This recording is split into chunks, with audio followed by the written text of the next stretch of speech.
전 미래창조과학부 차관을 지낸 윤종록 씨의 저서입니다.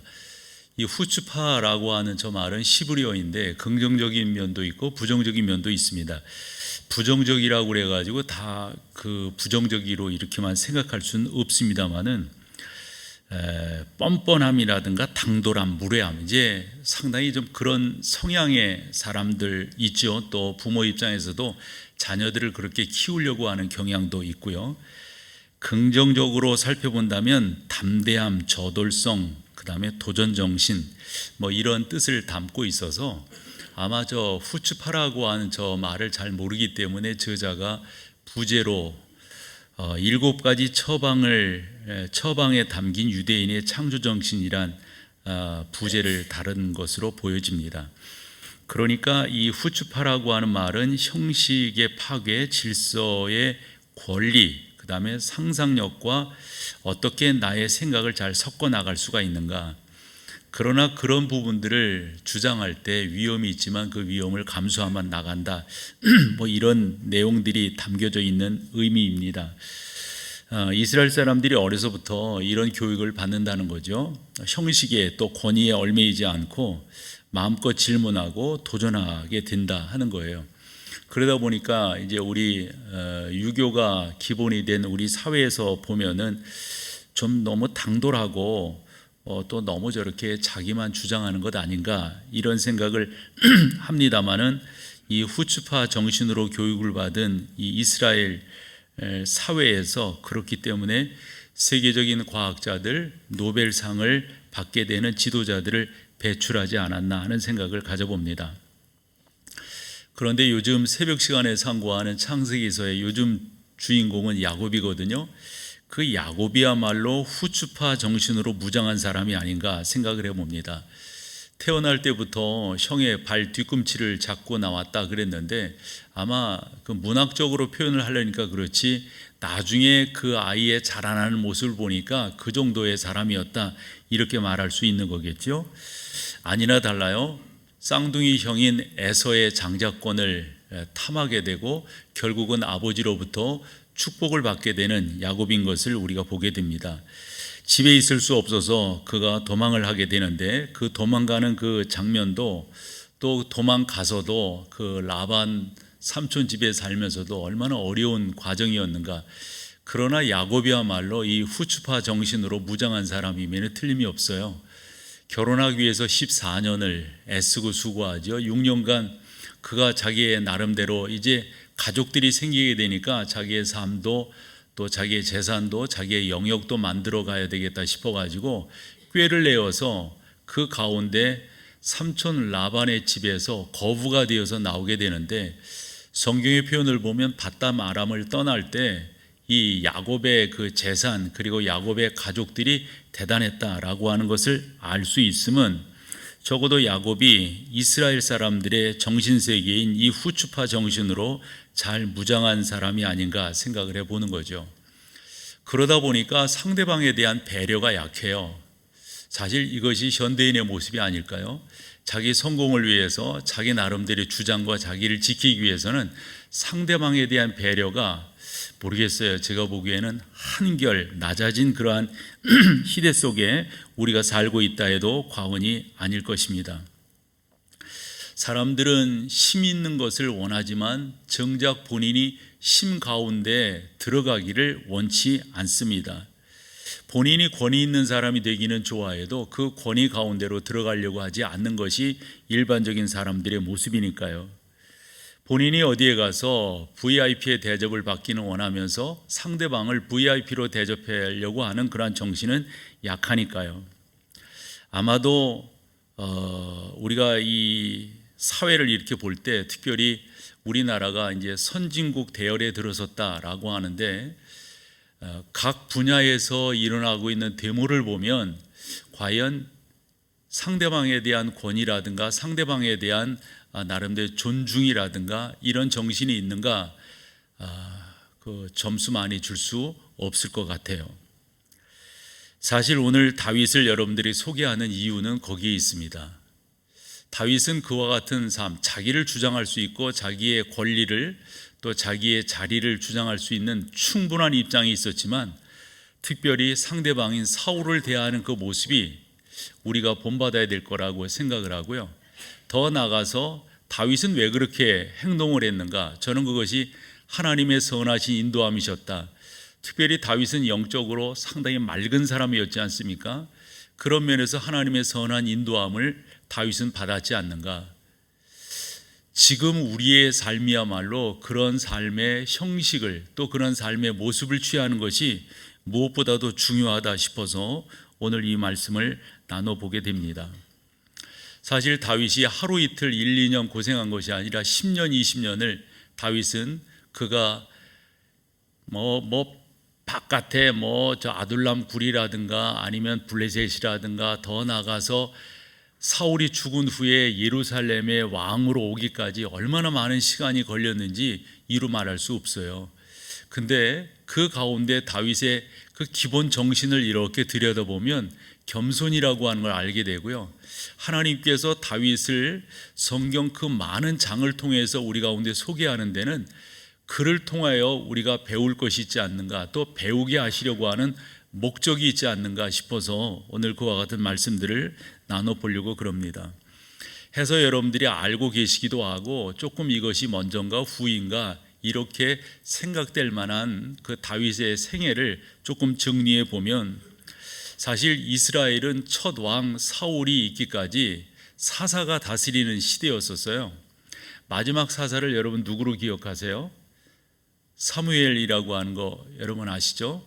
그래서 사무엘 그 전에 엘리, 그리고 사사기에 보면 여러 사사들이 등장을 하는데, 하나님께서 나라가 어렵고 그 시국이 혼란할 때 종종 사사와 같은 지도자들을 세우셔서 그 나라를 이끌어 가신 게 사실이죠. 우리가 사무엘상을 보면 1장과 2장에 엘리라고 하는 사사가 등장을 합니다. 대제사장이었죠. 그런데 이 엘리가 어떤 이유인지 어떤 연고인지는 잘 몰라도 그의 영성이 상당히 어두워집니다. 그때 하나님께서 등장시키신 인물이 사무엘이었어요. 사무엘이 커서 이렇게 하나님의 사역들을 잘 감당해 나갈 때 그때까지만 하더라도 엘리가 대제사장으로 있을 때였었는데, 사무엘상 5장에 가보면 블레셋과 전쟁을 하면서 혹여 법궤를 가지고 가면 이길 수 있을까 생각한 홈리와 비느하스 두 아들이 그곳에서 참패를 하고 맙니다.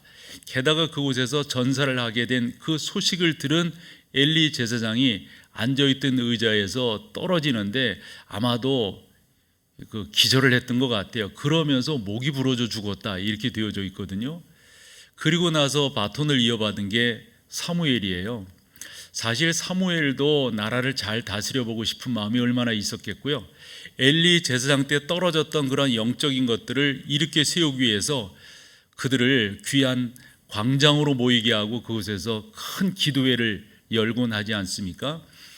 그렇게 이스라엘의 남다른 지도자가 된 사무엘이 있지만 사무엘 가운데도 두 아들이 그렇게 썩 달갑지가 않았어요.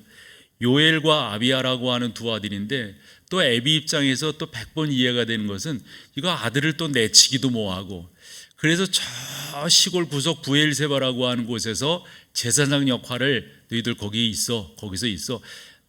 애비가 때가 되면 너희를 끌어올릴게, 아마 그랬던 거, 요런 것을 백성들이 다 알았던 거예요.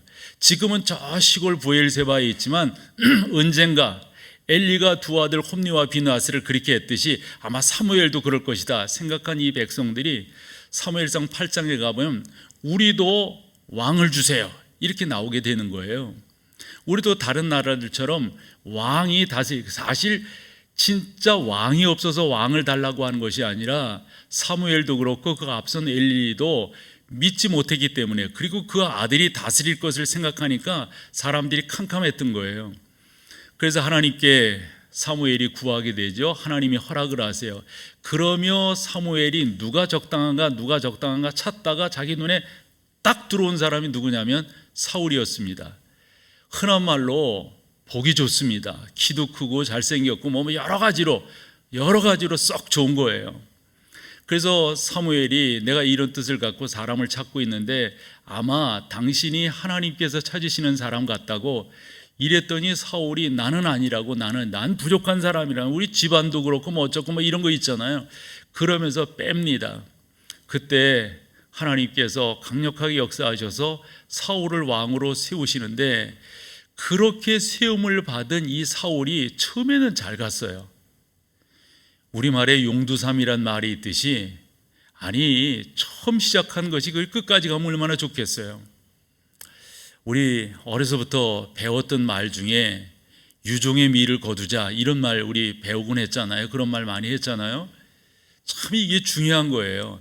시작도 중요하지만 만남도 중요하지만 헤어짐도 마침도 중요하다고요. 저는 이제 목사이니까 목사로서 이렇게 살아가면서 이제까지 하나님의 은혜로 잘 왔는데요, 정말 중요한 것은 마치는 거라고. 그래서 하나님 잘 마치게 도와주세요, 잘 마치게, 이렇게 기도를 하거든요. 그러면서 잘 마치기 위해서는 그냥 잘 마쳐지는 것이 아니라 어떻게 하면 잘 마칠 수가 있는가, 어떻게 의연하게 이 강단에서 내려갈 수가 있는가, 이런 생각을 하며 저의 삶을 살펴본단 말이에요. 근데 사울이 그렇지 못했어요. 사울이 참 안타까운 일이죠. 그러면서 등장하는 게 다윗입니다. 다윗. 사무엘상 8장 그 이하에 가보면 이스라엘 백성들이 왕을 달라고 막 이럴 때 사무엘이 되게 슬퍼해요. 그 왕을 달라고 하는 게 자기 자신에 대한 신뢰도가 뭐 요즘처럼 여론조사를 하면 뭐 바닥을 친 거잖아요. 그때 하나님이 사무엘을 위로하세요. 사무엘아, 너를 버린 것이 아니라 나를 버렸다고. 이 백성들이 하나님 당신을, 그러면서 사무엘을 위로하신다고요. 이렇게 용기를 얻은 사무엘이 사울을 세우게 되고, 그렇게 세움받은 사울이 잘했으면 얼마나 좋겠어요. 한데 다윗이 등장하면서부터 이 사울이 이상해지는 겁니다. 다윗이 골리앗을 물리치고 그의 명성이 이스라엘 전체에 이렇게 퍼지게 되고, 또 그가 행동하고 그의 그 모습 가운데서 사람들이 좋은 걸 이렇게 받아요. 좋은 걸. 그래서 사람들이 노랫말을 만들지요. 사울이 죽인 사람은 천천히지만 다윗이 죽인 사람은 만만이라고. 이제 그의 명성이 이렇게 올라가요. 이럴 때 사울이 좀 더 흔한 말로 삐딱하게 갑니다. 하나님 앞에. 그때 하나님께서 사무엘을 그에게 보내셔서 테스트를 하세요. 시험을 하세요. 그 시험이 뭐냐면 아말렉이라고 하는 족속이 있는데 그 아말렉을 사울 보고 쳐들어가라고 그래요. 그런데 이리 명령하신다고요. 쳐들어가서 노획물을 절대 거두지 말아라. 절대. 다 불태워라 그래요. 여러분, 성경에서 불태우라고 명령하신 곳이 여러 군데가 있는데 대표되는 데가 어디예요? 여리고성 전투죠. 그러면 하나님께서 다 불태우라고 하십니까? 이 전쟁은 네가 한 것이 아니라 하나님 당신께서 하신 것이라고 하는 것을 그들로 하여금 고백하게 하는 그런 방법이에요. 근데 여리고 전투에서도 아간이라고 하는 사람이 뭐 옷도 뭐 금은도 이렇게 빼돌려 가지고 그 어려움을 겪은 게 있잖아요. 그것을 하나님께서 사울에게 테스트하시는 거예요. 그래서 사울이 가서 그 전쟁에서 이겼단 말이에요. 근데 속되게 말해서 자기가 이긴 줄로 알고요, 좋은 걸 다 빼돌리는 거예요. 좋은 거를 다 빼돌려요. 이걸 하나님이 모르시겠어요? 우주 만물을 만드신 하나님이 모르시겠어요? 사무엘을 또 보냅니다. 그래서 사무엘에게 이렇게 말을 해요. 아니 왕이여, 이 들리는 이 소의 울음소리, 양의 울음소리는 뭡니까? 했더니 사울이 고작 한다는 말이, 이렇게 한 것은 우리가 섬기는 그 하나님을 예배하기, 제사하기 위해서. 이건 아니잖아요, 여러분. 그렇게 사람이 변화되어져 가는 것을 우리가 성경을 통해서 볼 수가 있습니다. 사무엘상 16장 그 이하에 가보면 사울의 질투가 훨씬 더 심해집니다. 한켠으로는 사울을 이해할 수가 있을 것 같아요.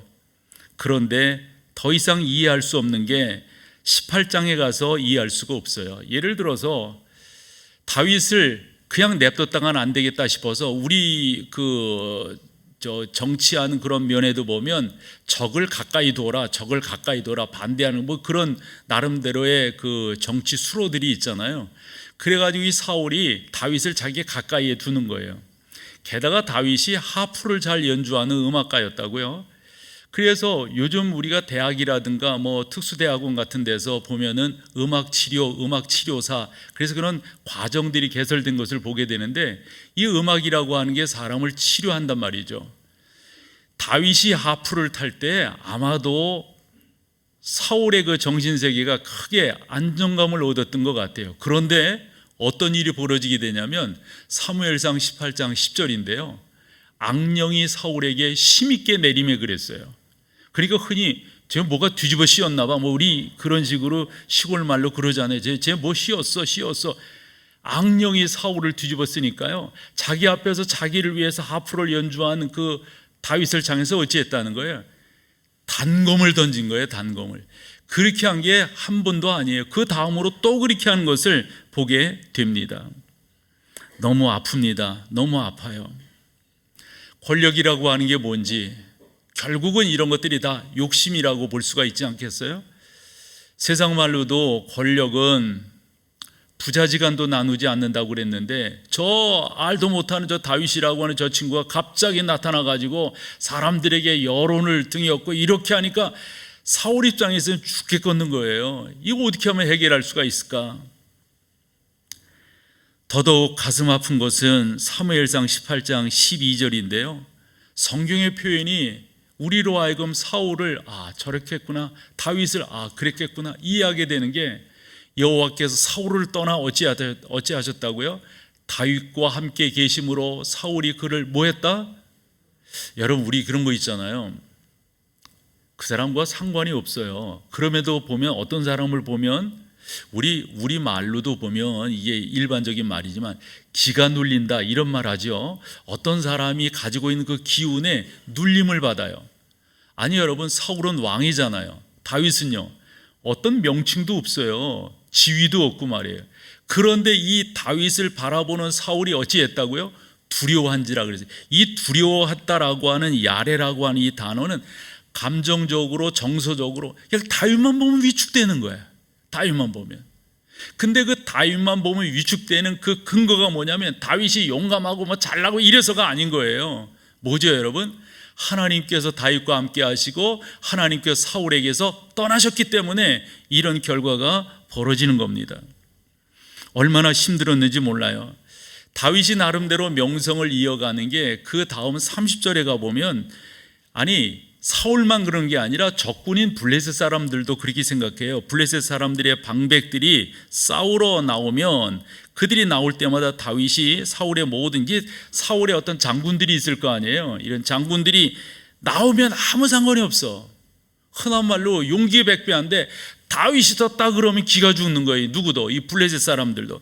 그래서 뭐라고 말했냐면, 이에 그의 이름이 심히 귀하게 되니라. 여기 귀하게 됐다, 야카르라고 하는 이 단어는 그냥 흔한 말로 다윗만 생각하면 이 적군인 블레셋 장군들도 그냥 쩔쩔매는 거예요. 쩔쩔매는 거예요.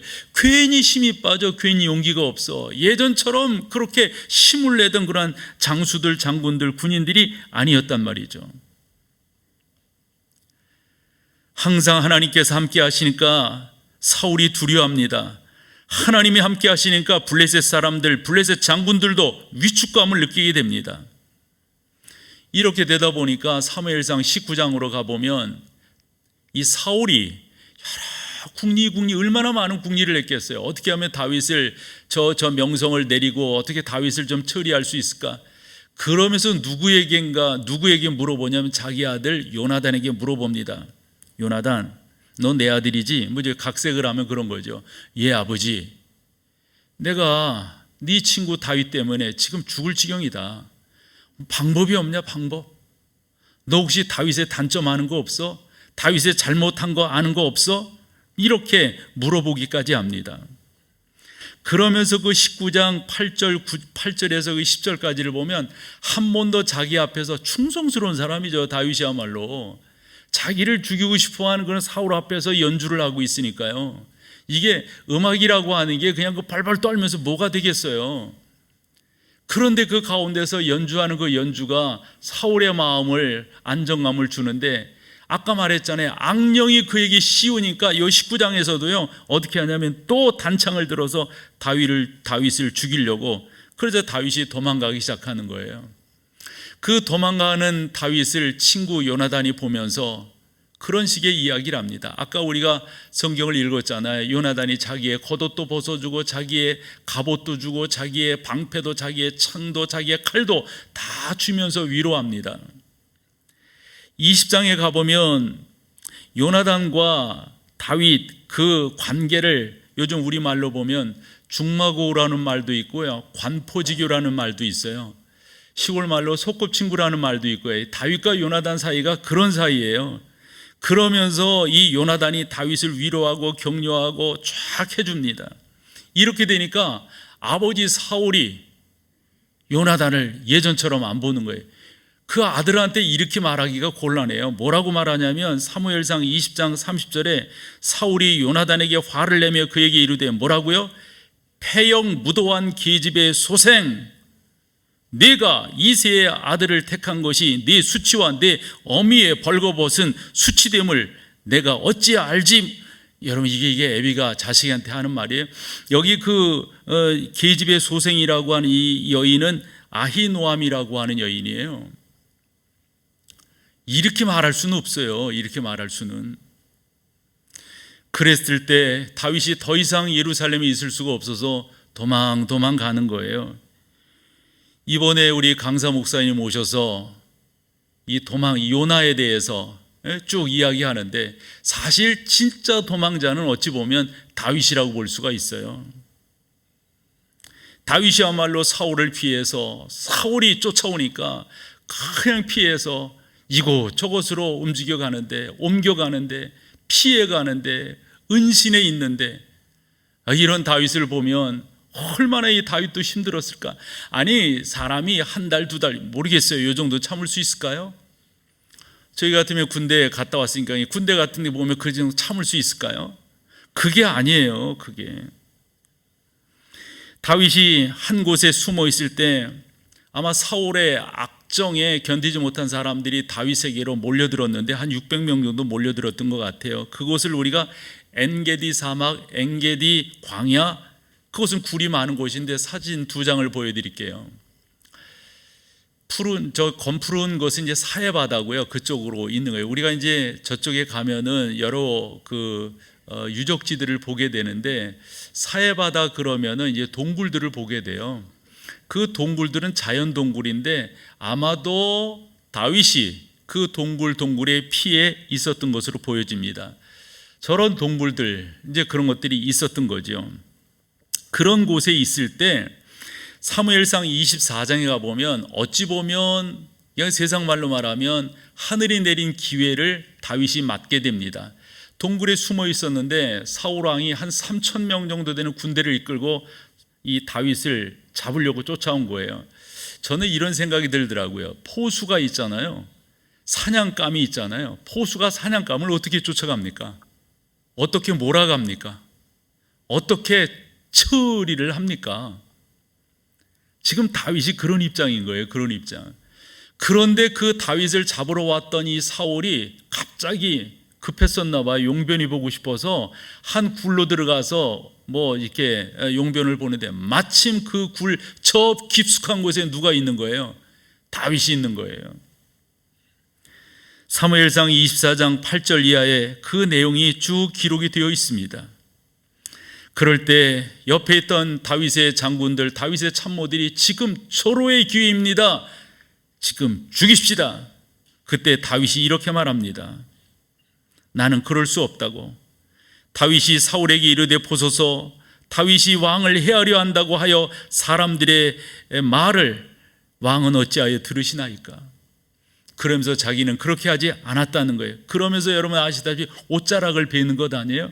그리고 이제 아마 그 사울은 모르고 이제 용변을 다 보고 그 굴 밖으로 나갔을 때 그 나간 상태에서 다윗이 큰 소리로 왕이여, 내 손에 들려있는 게 뭔지 아시냐고. 내 손에 들려있는 게 당신의 옷자락입니다. 막 이러면서 큰 소리를 칩니다. 그때 사울의 마음은 어땠을까요? 아이고, 고맙긴 고맙네, 이랬을까요? 아마 거기서 더 열을 냈을 거예요. 더 열을 냈을 거예요. 그러면서 얼마가 지났을까요? 한 몇 달이 지났을까요? 그랬을 때 또 한 번의 기회가 옵니다. 또 군대를 이끌고 사울이 잡겠다고. 그때 사울 옆에 아주 그 유명한 아브넬이라고 하는 장군이 있었고요, 다윗 옆에는 아비새라고 하는 장군이 있었어요. 그때 또 기회가 생긴 게, 그때는 이제 이렇게 진중해서 잔 것 같아요. 뭐 밤인지 뭔지 이렇게 잔 것 같아요. 그때 다윗과 그의 장군 아비새가 그 진으로 딱 들어갑니다. 그럴 때 아비새 장군이 다윗에게 뭐라냐면, 배야, 이제 각색을 하면 예전에도 좋은 기회가 있었는데 그때 당신께서 여차해서 뭐 그러면 안 된다 그러기를 안 했는데 이번에 안 하시면 안 됩니다. 이번에 이거 절호의 기회입니다. 절호의 기회입니다. 26장 8절에 보면 아비새가 다윗에게 이르되 하나님이 오늘 당신의 원수를 당신의 손에 넘기셨나이다. 그러므로 청하오니 나로 창으로 그를 찔러서 단번에 땅에 꽂게 하소서. 내가 그를 두 번 찌를 거예요. 그래, 한 칼에 베겼으니까 뭐 두 번은 그럴 것도 없다는 거예요. 한 번 더 기회가 온 겁니다. 그때 다윗이 아비새에게 말합니다. 죽이지 말라. 누구든지 손을 들어 여호와의 기름 부음 받은 자를 치면 죄가 없겠냐? 하나님이 모른 척 하시겠냐? 그래도 된다고 하시디? 이어지는 11절을 보면 내가 손을 들어 여호와의 기름 부음 받은 자를 치는 것을 여호와께서 금하시나니 너는, 여기서 아비새에게 말하는 거야. 아비새 장군에게. 그러지 말고 그 사울왕 곁에 있는 창과 물병만 살짝 가지고 와라. 이래가지고 그걸 가지고 나와요. 그렇게 나와가지고 이번에는 14절에 사울의 신복이었던 아브넬 장군의 이름을 부르면서, 이 아브넬아, 너 왕을 지킨다고 이게 지킨 거냐? 이게 뭐냐? 이게 네가 지키는 왕의 물병과 칼이다. 뭐 이렇게 말을 합니다. 사울이 그때 다윗의 음성을 듣습니다. 그러면서 17절에 내 아들 다윗아, 이것이 내 목소리가 아니냐? 내 주 왕이여, 내 음성입니다. 또 이르되 내 주는 어찌하여 주의 종을 쫓으시나이까? 내가 무엇을 하였으면 내 손에 무슨 악이 있나이까? 내가 그러니까 이런 거죠. 내가 뭔 죄를 당신께 지었다고, 내가 무슨 당신과 철천지 원수라고 나를 이렇게 대한단 말입니까? 그러면서 사무엘상이 맞춰지는데, 그 사무엘상 마지막 장인 26장 25절에 그 마지막 절이요. 25절 같이 한번 읽어봐봐요. 시작. 다윗은 자기 길로 가고 사울은 자기. 나는 이 성경을 보면서요, 문장을 매끄럽게 한다면 다윗은 자기 길로 가고 사울도 자기 길로 갔더라. 이게 정서상 맞는 거 아니에요? 근데 다윗은 자기 길로 갔다고 그랬는데 사울은 뭐라고요? 자기 곳으로 갔대요. 길과 곳의 차이가 뭘까요, 여러분? 적어도 다윗이 살아가는, 다윗이 행한 행동은 어떤 것이고 어떤 길이고, 사울이 처한, 또 사울이 행한 그 행동은 어떤 것인가 하는 것을 단적으로 이런 표현을 통해 저자가 우리에게 교훈해 주려고 한다라고 저는 생각을 해요. 다윗은 철저하게 하나님께서 나를 어떻게 인도하시고 하나님이 나를 어떻게 붙드시는 것인가에 대한 분명한 태도를 가지고 있었어요. 그런데요, 사무엘상이 그렇게 맞춰지면서 어떤 일이 벌어지냐면 이스라엘과 이 블레셋 가운데 또 전쟁이 일어나는 거예요. 그 전쟁이 일어날 때 이번에는 하나님이 이스라엘 편을, 뭐 예전에도 그런 경우가 있었지만 이번엔 더더욱 안 드십니다. 그래서 그 전장에서 친구 요나단이 죽습니다. 그리고 그 형제들이 죽습니다. 그리고 사울 왕이 그 큰 부상을 입어요. 그러니까 우리가 성경에 보면 이것도 우연이 아니라고 알 수 있는 게 솔깃과 솔깃, 그러니까 갑옷의 그 비늘 같은 거 있잖아요. 그 사이로 화살이 뚫고 들어온 거예요. 그 사이로. 그래 크게 부상을 입었어요. 사울이.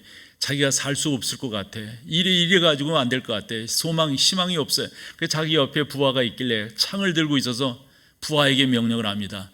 내가 이렇게 중상을 입었으니 더 이상 나한테는 소망이 없으니 이보게, 자네가 들고 있는 그 창으로 나를 찔러줘. 그래서 내가 적군에 사로잡혀 이런저런 수모를 당하지 않게끔. 근데 그 병사가 그 말을 듣지 않아요. 안 들을 수밖에 없죠. 어떻게 그 왕을 그렇게 찌르겠어요. 그때 성경에 보면 사울이 직접 그 가운데 자결을 합니다. 그래서 그의 목숨을 끊어요. 그게 마지막이에요. 그게 마지막. 그러고 나서 사무엘 하가 시작이 되는데, 자기 친구 요나단도 죽고 사울 왕도 죽고 그리고 그와 함께 했던 신복들도 죽어요. 그러면 다윗 입장에서는 어떨까요? 이제 한시름 놓는 거 아닐까요? 제가 너무했나요? 이제는 내가 도망자에서 끝났구나, 나를 추적하는 자가 없겠구나, 이러면서 시온했을까요? 근데 그 소식을 들은 다윗의 그 모습을 성경이 얼마나 적나라하게 잘 표현하는지, 얼마나 사실적으로 잘 표현하는지. 사무엘하 1장 11절 12절입니다. 같이 한번 읽어보세요. 이에 다윗이 자기 옷을 잡아 찢음에 함께 있는 모든 사람도 그리하고 사울과 그의 아들 요나단과 여호와의 백성과 이스라엘 족속이 칼에 죽임으로 말미암아 저녁 때까지 뭐 했다? 그것만인가요? 울고 그냥 울었을까요? 제가 보기에는 그 다음 절도 보겠지만 펑펑 울었을 것 같아요. 우리 목 놓아 운다고 그러잖아요. 참 괜찮은 사람들 보면 확실히 정서적으로도 되게 깊어요. 깊어. 그러면서 금식까지 합니다. 그리고 이어지는 18절, 19절, 17절, 18절을 보면 다윗이 이 슬픔을 견디지 못해가지고 애가를 만들어요. 애가를. 그리고 우리가 이런 표현이 장송곡을 만든다고 그럴까요? 아주 슬픈 노래를 만듭니다. 그래서 사울과 그의 아들 요나단을 뭐하고요? 조의하고가 아니라 조상하고예요. 조상하고. 그러니까 조의하고 조의를 표하면 이 정도가 아니에요. 그 가운데 형식과 예의를 갖추어서 충분히 사울과 죽은 요나단을 애도했다 하는 말이에요. 그러면서 그 다음 절 18절로 가보세요. 명령하여 그것을 유다 족속에 가르치라. 근데 뭐를 명령했다는 거예요? 자기가 지은 슬픈 노래예요. 슬픈 노래를 지어가지고 가르치라고 그랬고, 그 노래가 야살의 책에 기록되었다고 했는데 다는 아마 거기에 기록된 것 같아요. 그런데 여러분들이 성경을 19절에서 27절까지 읽어보면 그 내용이 기록이 되어져 있습니다. 왜 이렇게 길게 이것을 설명했을까요? 왜 이렇게 길게 하나님께서 다윗과 사울에 대한 내용들을, 왜 다윗은 그때 기회가 왔는데 그런 것들을 안 했을까요? 우리 가운데 주시려고 하는 메시지가 있기 때문이라고 생각합니다. 그래서 여러분, 그 메시지를 세 가지로 여러분들에게 교훈할 수 있다고 봅니다. 그 첫 번째는 권세에 복종할 줄 아는 거예요. 그게 여러분 그러면 왜 복종하게끔 만들까요? 그게 바로 하나님께서 훈련시켜 나가시는 거예요. 하나님은 그와 같은 과정들을 통해서 우리를 당신의 그릇으로 빚어가시는 거라고 하는 사실을 우리가 알게 됩니다. 성경은 특별히 세 가지 권세에 대해서 말씀하는데, 하나는 세상의 권세에 대해서도 우리가 순종하고 순복하고 나가야 될 것을, 그리고 또 하나는 교회의 권세에 대해서, 저는 이 교회라고 하는 것은 우리가 너무도 생명적으로 지키고 세워나가야 될 것이라고 생각해요. 지난 시간도 그런 말씀을 조금 비췄어요. 자기 살기 위해서 교회를 팔아먹어. 자기 살기 위해서, 자기 이름 내기 위해서, 자기 변호하기 위해서 예수님의 이름을 땅에 던져버려요. 교회가 살아야 되는 것 아닐까요, 여러분? 예수 그리스도의 이름이 높여져야 되는 것 아닐까요? 그게 다윗이 우리에게 주는 중요한 교훈입니다. 내가 사는 게 아니에요. 교회가 세워져야 돼요. 사도행전 20장에 가보면 참 하나님의 사람 바울이 에베소 교회 장로들에게 그런 말을 해요. 여러분은 자기를 위하여 또는 온 양떼를 위하여 삼가 성령이 그들 가운데 여러분을 감독자로 삼고 하나님이 자기 피로 사신 교회를 보살피게 하셨습니다. 교회를 보살피게. 목사는 뭐 하는 일일까요? 장로는, 권사는 뭐 하는 사람들일까요? 여러분은 뭐 하시는 분들일까요? 주님의 교회를 세우셔야 돼요. 주님의 교회를 보호하셔야 돼요. 주님의 교회를 온전케 여러분들이 이끌어 나가셔야 돼요. 절대적으로 여러분 하루아침에 이루어지지 않습니다. 어려서부터 여러분들의 자녀들에게 가르쳐야 돼요. 우리 어려서부터 그런 거 배웠어요. 교회에서 부모들이 이런저런 이야기할 때 애들이 보는 데서 교회에 안 좋은 이야기 하지 말아라. 목회자에 안 좋은 이야기 하지 말아라. 이런 거 우리 어렸을 때 배웠어요. 우리 부모들이 그렇게 하셨어요. 그리고 우리 또한 그렇게 했고요. 여러분들이 그런 이 기본적인 것들을 배워나가셔야 되고 쌓아나가셔야 됩니다. 시인 양광모 씨의 19절이 생각납니다. 꽃잎이 모여 꽃이 됩니다. 나무가 모여 숲이 됩니다. 햇살이 모여 노을이 됩니다. 샘물이 모여 바다가 됩니다. 작은 것이 모여 세상을 더 아름답게 만듭니다. 사랑하는 여러분, 천리길도 한 걸음부터라고 하잖아요. 티끌이 모여 태산이 된 것 아닐까요? 갑자기 하나님의 교회를 위해서 뭐 한다? 아니라고 생각해요. 한 걸음 한 걸음, 한 걸음 한 걸음 여러분들의 신앙의 모습들을, 또한 하나님께서 세우신 부모에게 우리가 효도하고 부모를 존중히 여기는 것, 크게 두 번째로 다윗을 통해서 우리에게 교훈하시려고 하는 것은 아마 우리로 하여금 겸손하도록, 그것을 좀 끝까지 지켜나가라. 좀 지켜나가라. 대개 보면 용두사미가 되는 경우가 많잖아요. 그러지 좀 말고 처음에 결심한 것, 그 결심한 것을 좀, 사람이 다 연약하고 부족하고 변화되어지고 하는 것, 그거 말할, 그거 가지고 이야기하려고 하는 거 아니에요. 좀 더 우리가 그런 면에서 하나님의 교회를 잘 지켜나가려고 노력하는 것, 특별히 겸손을 잘 지켜나가는 것. 우리 주님께서 마태복음 11장 29절에서 그리 말씀하셨어요. 나는 마음이 온유하고 겸손하니, 뭐 어쩌라고요? 그래서 중요한 것은 그 다음 절에 나의 멍에를 메고 내게 뭐 하라고요? 배우라고요. 우리가 주님께 배우지 않으면 안 돼요. 바울을 통해서 배우지 않으면 안 돼요. 구약에서 다윗을 통해서 우리가 그 겸손을 배우지 않으면 안 된다는 말씀이죠. 나라마다 건국 신화라는 게 있더라고요. 그 신화들이 가지고 있는 공통점이 있어요. 예를 들어 우리만 보더라도 고조선 할 때 이 고조선의 건국 신화에 나오는 왕검, 어떤 사람입니까? 그 당군 말이에요. 고구려의 주몽은 어떻고요? 신라의 박격허세는 어떻고요? 저 가야의 김수로는 어떻고요? 다 보면 신적인 어떤 모습들을 나타내요. 그래서 사람들로부터 추앙을 받게 만들어요. 고대 그리스 아티카라고 하는 첫 왕 고두프리라고 하는 사람도 뭐 신인, 그러니까 그 반은 사람이고 반은 동물이에요. 용으로 이렇게 표현돼요. 다 그래요. 로마 건국 신화에도 나오는 이 로물루스 같은 경우도 어떻습니까? 다 보면 그래요. 그런데 있잖아요. 사울은 어때요? 사울은 그런 사람이, 성경이요 사울에 대해서 표현할 때요 얼마나 사실적으로 표현하는지 몰라요. 그래서 8장에서 이 사무엘이 참 아파해요. 그때 하나님 그렇게 위로하시잖아요. 너를 버린 게 아니라 나를 버렸다. 그래서 9장에서 사람을 찾는데 사울을 딱 찾은 거예요. 너무 좋아요. 그래서 사실 사무엘은 기준이 항상 적어도 이스라엘의 왕이 되려면 사울 같아야 된다. 나중에 이새의 집에 가서 이새의 아들들을 쭉 볼 때 아니다.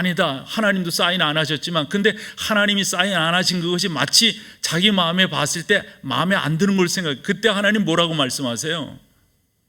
외모를 보지 말아라. 그 외모를 보지 말아라 라고 하는 게 있잖아요. 하나님은 중심을 보시는 분이시다. 이걸 강조하려고 하는 것이 아니라 지금 사무엘이 가지고 있는 관점을 바꾸시려고 하는, 그 관점은 뭐냐면 늘상 사울이 관점이에요. 적어도 이 나라의 왕은 사울 정도는 돼야지 이런 생각을 갖고 있는 거라고요. 사무엘이 적어도 그렇게 생각할 때는 사울이 사실 그 10장에 가보면요 어떤 태도를 가졌냐면, 9장에서 사무엘을 만나서 그런 나름대로의 그 소식을 들은 다음에 이 사울이요, 나는 그런 자격이 못 돼, 나는 부족해요.